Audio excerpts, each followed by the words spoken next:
Bienvenidos a esta tercera clase de la unidad 1, que se llama Sismicidad y Norma Venezolana Covenil 1756-2001, Edificaciones Sismoresistentes.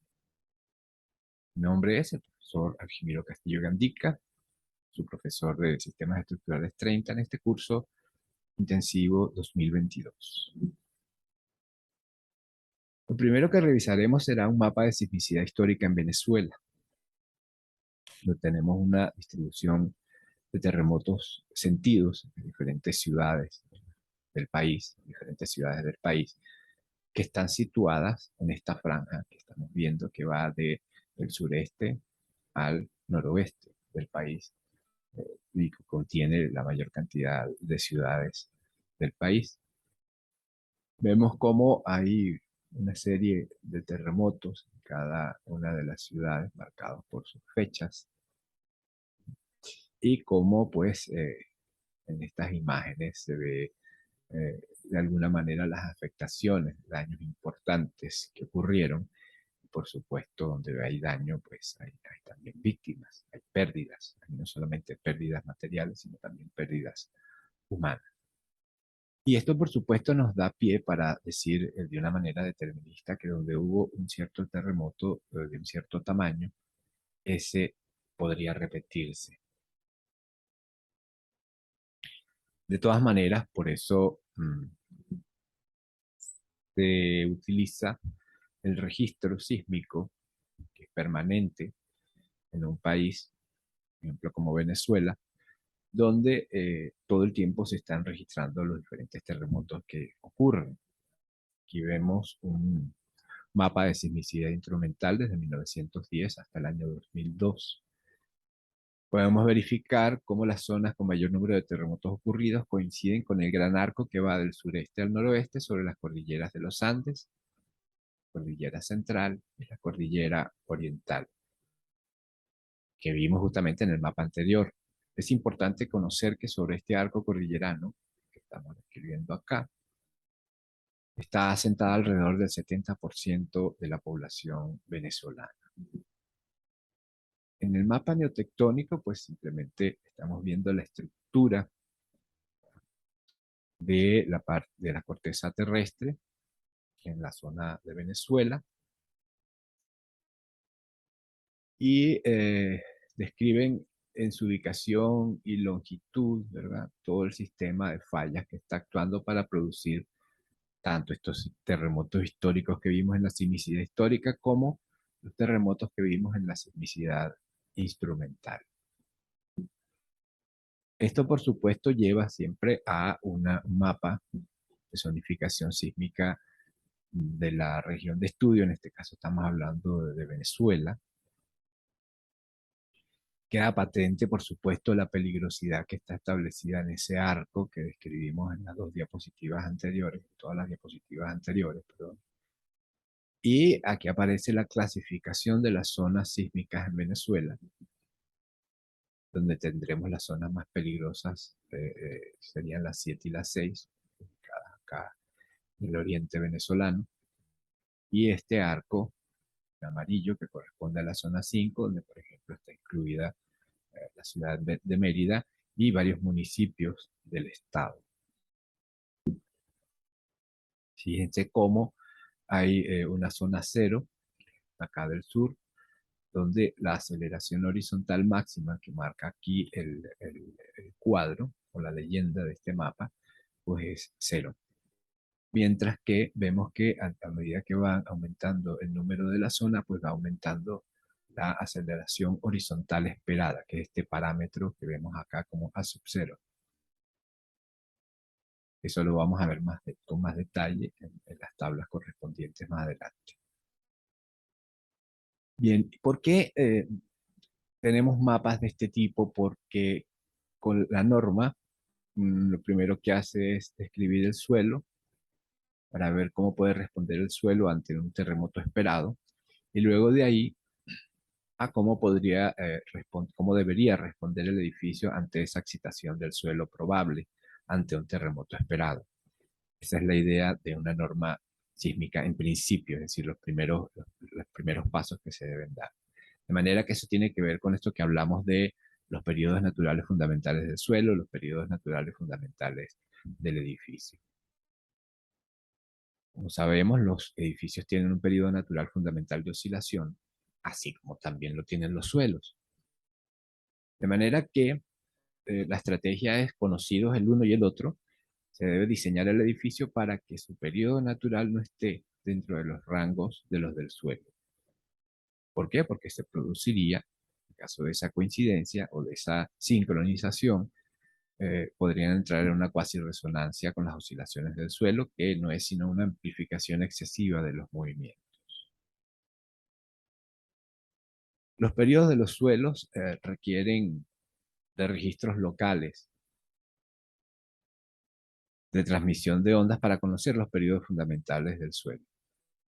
Se modela con esto, en base a varios periodos fundamentales encontrados, un barrido por la posible colección de periodos de señales sísmicas, y con estos resultados se construye un espectro de respuesta elástico del suelo que indica cuáles son los rangos de periodos fundamentales del suelo, en máximos. En la figura vemos el espectro de respuesta elástico de la ciudad de Mérida, obtenido según la normativa sísmica venezolana, donde es notable que el suelo tiene periodos fundamentales alrededor del 0.4 segundos y 0.8 segundos. De manera que los edificios que tengan periodos fundamentales entre esos rangos pueden entrar en cuasi resonancia en el caso de un terremoto máximo esperado. Generalmente las figuras de los espectros elásticos de respuesta tienen esta forma. Tienen una subida de las bajas frecuencias, de los bajos periodos, luego una meseta de máxima amplificación que barre un cierto número de periodos, un cierto rango de periodos, y luego una parte donde ya, igual que en la parte inicial de los periodos bajos, en los periodos altos, donde ya no habrá amplificación de la señal sísmica en en ese terreno específico o en ese suelo específico. El espectro elástico en una ciudad como Mérida, ¿verdad? Aquí vemos una serie de estructuras con sus periodos fundamentales y vemos cómo lo que se debería, digamos, buscar en Mérida es evitar que los edificios tengan periodos fundamentales que estén dentro de este rango de la meseta. Como lo ven aquí, un edificio de baja altura que puede llegar a tener 9 pisos, 9 niveles, con un periodo fundamental de 0.4 segundos, pues sería un candidato a una cuasi resonancia en caso del terremoto esperado que describe la norma sísmica venezolana. Si nosotros podemos detallar, ¿verdad? Porque esto es a nivel regional, es decir, dice, Mérida se caracteriza por este tipo de espectro en función de los suelos que tiene la meseta, pero sabemos que el suelo es heterogéneo, es decir, que el suelo puede cambiar de composición de un lado a otro, bien sea por el curso de un río, que estamos hablando del piedemonte, que estamos hablando de zonas más alejadas del piedemonte, de manera que la composición del suelo, justamente por cómo se conforma un valle tectónico como Mérida, pues podría tener diferencias. Esas diferencias las podemos detectar de la siguiente manera. Por ejemplo, este es un trabajo que se hizo para la tesis doctoral, presenté en la Universidad Politécnica de Cataluña, donde se muestra el mapa de profundidades del primer estrato de 3 estratos que componen los suelos de la meseta de Mérida Ciudad. Esto como base de una microsonificación sísmica.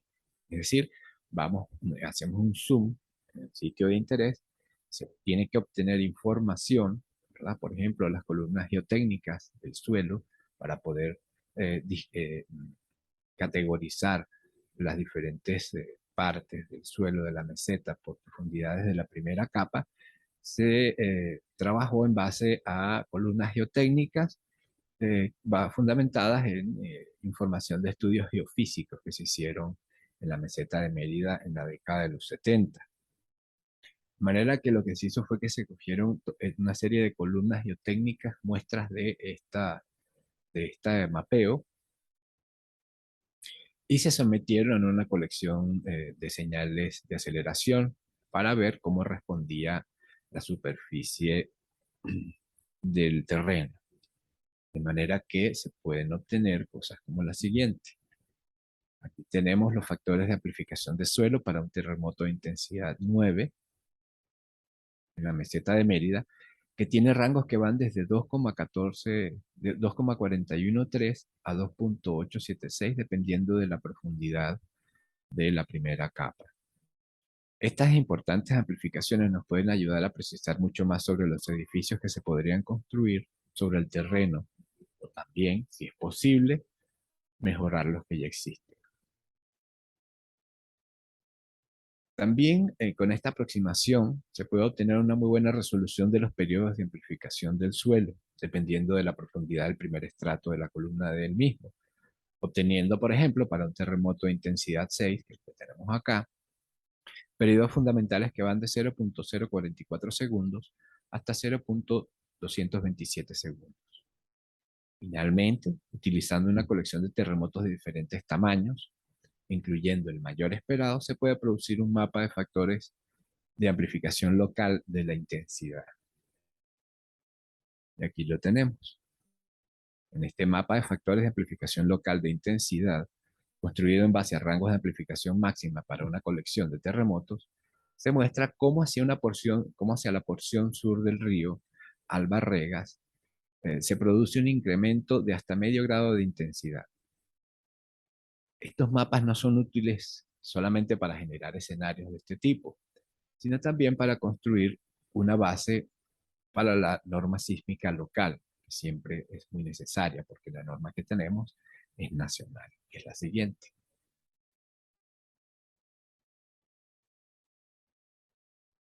Las normas sismoresistentes, en general, persiguen pues, asegurar las condiciones mínimas necesarias para la sismoresistencia de las edificaciones. Generalmente asocian un nivel adecuado de diseño para el edificio según su uso. Relacionan también para eventos sísmicos esperados los periodos fundamentales de los suelos con los de los edificios. Y también indica niveles esperados de aceleración máxima en las diferentes zonas sismogénicas del país. La norma sísmica venezolana, se denomina Norma Venezolana Covenin 1756-2011, edificaciones sismoresistentes. Ustedes ven aquí que dice parte 1, que son los requisitos de la norma en sí, y la parte 2 serían los comentarios, que es una ampliación sobre el contenido de las exigencias de cada una de las normas. Los objetivos de esta norma sísmica venezolana, el objetivo fundamental lo vemos acá, que es proteger vidas y aminorar los daños esperados en las edificaciones, manteniendo operativas las edificaciones esenciales. Fíjense ustedes que además dice, para estas últimas, es decir, las edificaciones esenciales, se realizarán estudios adicionales que aseguren su funcionabilidad en caso de sismos extremos. Estamos hablando de todas esas instalaciones que son esenciales para el funcionamiento de una sociedad y de un país. Fíjense ustedes que aquí habla sobre la sustitución de la norma anterior y se aplica en conjunción con otras normas de proyecto, diseño y construcción de edificaciones tales como la 2002, 2003, 1753, 1618 y 1755, y con las que se mencionan en las disposiciones transitorias que estarán al final de la norma. El articulado de la norma, como dije, viene acompañado de los comentarios que complementan y facilitan su aplicación. En cuanto al alcance de la norma, las disposiciones de esta norma están orientadas al diseño de nuevas edificaciones. Fíjense ustedes que dice nuevas edificaciones de concreto armado, de acero o mixtas de acero concreto, de comportamiento tipificable, en las cuales se pueden utilizar simplificaciones fundamentales en experiencias previas.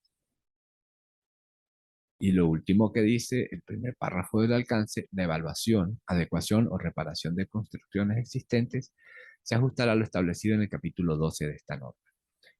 Como ven, pues es una norma para nuevas edificaciones. Y ya la evaluación, adecuación o reparación de construcciones existentes, que son la mayoría de las que existen en cualquier entorno urbano, se ajustará a lo establecido del capítulo 12 de esta norma que, bueno, describe cómo se podría hacer, cómo se podrían hacer los estudios de evaluación, ese tipo de construcciones.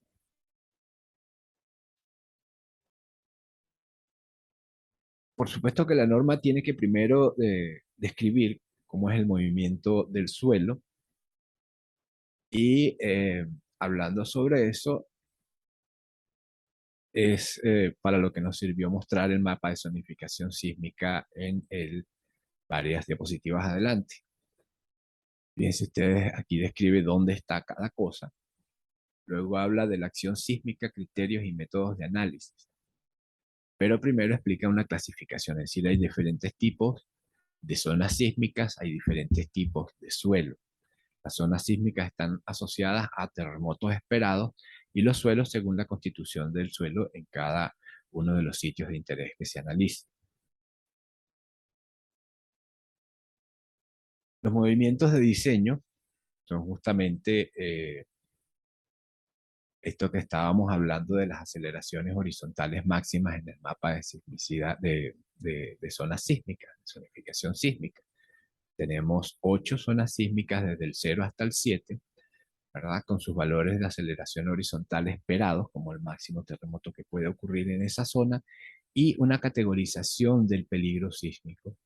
Fíjense ustedes que 0, 1 y 2 tiene un peligro sísmico bajo, las zonas 3 y 4 tienen un peligro sísmico intermedio con las respectivas aceleraciones horizontales esperadas, y el peligro sísmico más elevado lo tienen las 5, las 6 y las 7, que son estas aceleraciones horizontales máximas esperadas. Mérida está en zona sísmica, Mérida ciudad. Entonces, fíjense, primero hay una categorización de las zonas sísmicas y referidas a una relación con lo que serían las aceleraciones horizontales máximas esperadas. Y aquí lo vemos en el mapa, ¿sí? La franja amarilla, que es la zona 5, con esa aceleración esperada. Y luego también la norma trae una descripción a nivel de municipios y la pertenencia a una cierta zona. Fíjense cómo para el estado Mérida hay unos municipios que están en la zona 5 y otros municipios que están en la zona 4. Es decir, tenemos una de elevada peligrosidad, que son los de la zona 5, y otros de eh, un peligro sísmico intermedio, como vemos acá en la tabla. De manera que para su aplicación, pues la primera ubicación sería el municipio donde está ubicado lo que nosotros vamos a hacer, bien sea un edificio, bien sea un análisis, etcétera, nuestra zona de interés, como le llamamos. Acá vemos la forma espectral y los factores de corrección que se utilizan. Fíjense que la forma espectral, que fue aquello que vimos hace varias diapositivas atrás, habla sobre las amplificaciones del terreno y está basada justamente en cómo está constituido el suelo, ¿sí? Y qué formas espectrales tienen dependiendo de las zonas sísmicas donde estén. Aquí está una descripción de los parámetros que se utilizan para poder establecer esta categorización del suelo en función, fíjense ustedes, de, por ejemplo, la profundidad a la cual se consigue material cuya velocidad de ondas de corte es superior o mayor de ondas de corte es mayor que 500 metros sobre segundo. Esto es que tengamos roca, por ejemplo, la velocidad promedio de las ondas de corte en perfiles geotécnicos, los factores de corrección del coeficiente de aceleración horizontal, dependiendo de eh, la zona sísmica donde se encuentra. Fíjense ustedes que de la 1 a la 4 utiliza factores menores a la unidad y de las 5 a las 7, que son las de elevada peligrosidad, utiliza factores que van de 0.9 a 1. Bien. ¿Cómo se construye el espectro de diseño? Pues tenemos que construir esa figura que vimos, que es esta, utilizando pues los periodos que corresponden a la zona sísmica, ¿verdad? Aquí vemos cómo podemos ir encontrando esos característicos, esos periodos característicos que están en la zona, y estas son las expresiones con las cuales se construyen las tres curvas que vimos, una recta que sube desde los periodos bajos hasta el punto de máxima amplificación, la meseta, y luego la caída de amplificación hacia los periodos altos, que son estas tres porciones, la primera, la segunda y la tercera. Esto es importante porque, bueno, no es que lo vamos a hacer los arquitectos, pero siempre es importante conocer cuál es la mecánica de esto, cómo funciona, porque lo que nos importa realmente es esta meseta máxima de amplificación para poder nosotros pues evitar que nuestro edificio se encuentre dentro de esa, el periodo fundamental de nuestro edificio se encuentre dentro de esa zona, ¿no? Esa región, de ese barrido de periodo. Aquí tenemos el espectro elástico de respuesta hecho según la norma, y aquí tenemos espectros conseguidos por estudios geofísicos en la meseta de Mérida. Y fíjense ustedes que se parecen bastante, es decir, esto es como verdaderamente son, y esta por supuesto es una idealización o una tipificación, como lo dice la misma norma, mayorada de lo que ocurre en el suelo. Bien, para la aplicación en edificios, tenemos varias cosas que se deben hacer primero. La primera cosa, se clasifica, perdón, el edificio según el uso. También se clasifica según el nivel de diseño, es decir, según el uso del edificio, qué nivel de diseño debe tener relacionado con la zona sísmica, y luego el tipo de irregularidad estructural. Todo esto para poder ubicar bien el edificio dentro de lo que es el conjunto de la norma y aplicar el articulado correspondiente. Por ejemplo, la clasificación según el uso del edificio se establece en grupos, y son 4 grupos. El grupo A, fíjense ustedes que dice edificaciones que albergan instalaciones esenciales de funcionamiento vital en condiciones de emergencia, cuya falla pueda dar lugar a cuantiosas pérdidas humanas o económicas, tales como, aunque no limitadas a, entonces aquí aparece, hospitales tipo 4, tipo 3, tipo 2, edificios gubernamentales o municipales de importancia, monumentos y templos de valor excepcional, edificios que contienen objetos de valor excepcional, como ciertos museos y bibliotecas, estaciones de bomberos, de policía o cuarteles, centrales eléctricas, subestaciones de alto voltaje y de telecomunicaciones, plantas de bombeo, depósitos de materias tóxicas o explosivas y centros que utilicen materiales radioactivos, torres de control, hangares, centros de tráfico aéreo, edificaciones educacionales, edificaciones que puedan poner en peligro alguna de las del grupo. Fíjense ustedes, estas que estaban aquí pues son las edificaciones esenciales. Es decir, que son las más importantes dentro de los 4 grupos. ¿Por qué? Porque estas deben mantenerse en pie y funcionando a pesar de que ocurra un terremoto. De manera que los niveles de exigencia de este grupo en la norma son los más altos. Y fíjense ustedes que dice, además de edificaciones que puedan poner en peligro alguna de este grupo. Eso estamos hablando de aquel fenómeno de vecindad que vimos en una clase anterior. El grupo B1 son las edificaciones de uso público, privado, densamente ocupadas, permanente o temporalmente. Que habla acá de edificios con capacidad de ocupación de más de 3.000 personas o áreas techadas de 20.000 metros cuadrados. Centros de salud no incluidos en el grupo A. Edificaciones clasificadas en los grupos B2 o C que puedan poner en peligro a las de este grupo. Y esta es una de las instrucciones que siempre aparecen en la clasificación de los grupos. En el grupo B2 tenemos edificaciones de uso público-privado de baja ocupación que no excedan límites indicados en el grupo B1, tales como viviendas, edificios de apartamentos, bancos, restaurantes, cines y teatros, almacenes y depósitos, y toda edificación clasificada en el grupo C, que es el siguiente, cuyo derrumbe pueda poner en peligro la arquitectura. Y finalmente las del grupo C, que son construcciones no clasificables en los grupos anteriores, ni destinadas a la habitación o al uso público, y cuyo derrumbe no pueda causar daños a edificaciones de los 3 primeros grupos. En las edificaciones del grupo C se podrá obviar la aplicación de esta norma siempre y cuando se adopten disposiciones constructivas que aseguren su estabilidad ante las acciones sísmicas prevista en el capítulo tal. Eso significa que estamos hablando de edificaciones aisladas, pero además que no contengan ninguna de las descripciones que aparecen en los grupos anteriores. Y por supuesto los usos mixtos. En los usos mixtos, pues la categorización se utiliza la clasificación que se aplica es utilizar, si tiene varios grupos la edificación, se utiliza como categorización la del grupo más exigente. Por ejemplo, si tendríamos un A con B2, entonces la categorización por uso sería A. Luego vienen los factores de importancia.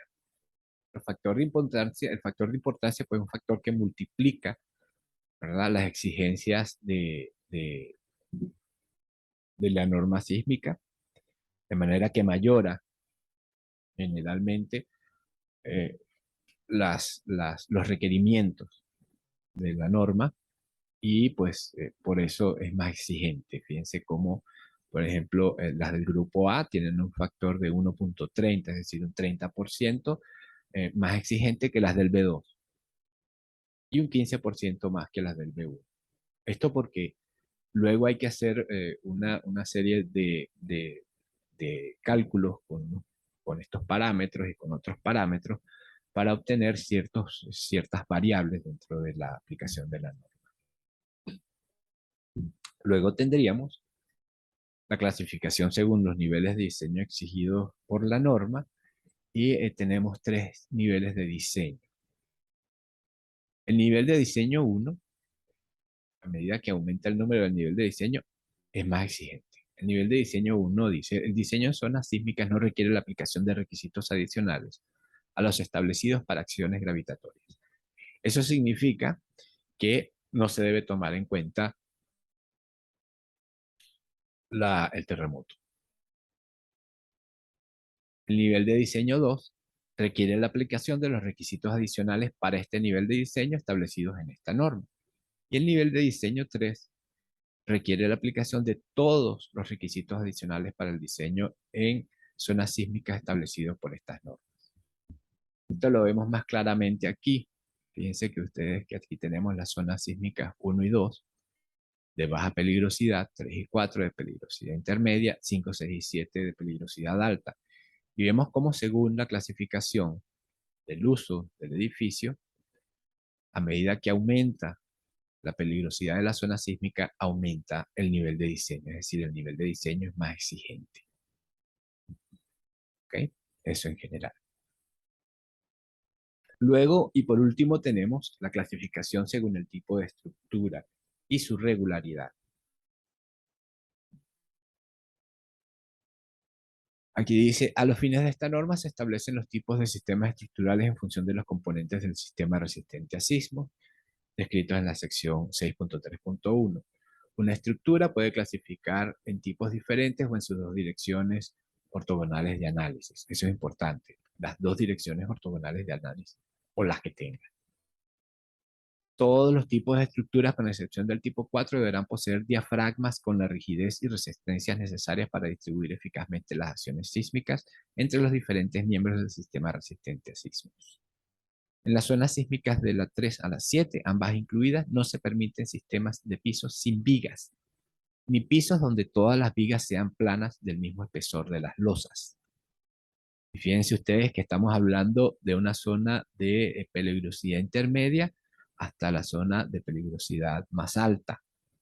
Eso significa que en general en cualquier zona sísmica, es decir, el 85% del país, ¿verdad?, no se permiten sistemas de pisos sin vigas, ni tampoco pisos donde las vigas sean planas del mismo espesor de las losas. Pero veamos los tipos de sistemas estructurales. El tipo 1 dice estructuras capaces de resistir la totalidad de las acciones sísmicas mediante sus vigas y columnas. Estamos hablando entonces de un sistema de pórticos rígidos. Y fíjense lo que dice aquí al final del párrafo. Los ejes de columnas deben mantenerse continuos hasta su fundación. Luego, cuando hablemos de configuración, vamos a explicar esto más al detalle. El tipo 2 Son estructuras constituidas por combinaciones de tipo 1, que es esta que acabamos de mencionar, y tipo 3, teniendo ambos el mismo nivel de diseño. Su acción conjunta debe ser capaz de resistir la totalidad de las fuerzas sísmicas. Los pórticos por sí solos, o sea, estamos hablando de una combinación de pórticos con otro tipo de estructura. Son rigidizaciones con diagonales, arriostramientos de pórticos, combinación con muros, pero los pórticos por sí solos, es decir, el tipo 1 que se combina con el tipo 3, deberán estar en capacidad de resistir por lo menos el 25% de esas fuerzas. El tipo 3, hablamos de estructuras capaces de resistir la totalidad de las acciones sísmicas mediante pórticos diagonalizados o muros estructurales de concreto armado o de sección mixta de acero concreto que soportan la totalidad de las cargas permanentes y variables. Los últimos son los sistemas comúnmente llamados de muros. Se considerará igualmente dentro de este grupo las combinaciones de los tipos 1 y 3, cuyos pórticos no sean capaces de resistir por sí solos por lo menos el 25% de las fuerzas sísmicas totales, respetando en su diseño el nivel de diseño adoptado para toda la estructura. Finalmente, dice, se distinguen como tipo 3A los sistemas conformados por muros de concreto armado acoplados con dinteles o vigas dúctiles, así como los pórticos de acero con diagonales excéntricas acopladas con eslabones dúctiles. Fíjense que aquí aparecen vigas dúctiles, eslabones dúctiles. Un sistema de concreto armado acoplado con dinteles o vigas dúctiles son, pues, lo que vemos, varios edificios aquí en Mérida están construidos de esa manera. Y finalmente, el peor tipo de estructuras, que es el 4, que son estructuras que no posean diafragmas con la rigidez y resistencia necesarias para distribuir eficazmente las fuerzas sísmicas entre los diferentes miembros verticales. Y también estructuras sustentadas por una sola columna o edificaciones con losas sin vigas. Este, por supuesto, es un tipo de estructura que está descrito aquí, pero es el tipo de estructura menos recomendable, incluso prohibido para las zonas sísmicas de las 3 a las 7, como vimos en los tipos anteriores. Bien, pues bueno, esto nos ayuda de alguna manera, ¿verdad?, a tener una idea de cómo la norma sísmica venezolana eh, trata el problema del diseño sismo resistente. Ya vimos que necesitas una clasificación por uso del edificio, también por su nivel de diseño y también por el tipo. Y por supuesto, se hace también una descripción de lo que sería la respuesta en el suelo para, porque el edificio iría en alguna parte en el suelo para, pues por supuesto, determinar y poder verificar que no exista este tipo de sincronización o cuasi resonancia entre el periodo fundamental del suelo y el periodo fundamental del edificio. Bien, estos serían los, digamos, elementos principales de la norma sísmica venezolana. Luego más adelante veremos otros que tienen que ver con la configuración del edificio y su comportamiento sísmico.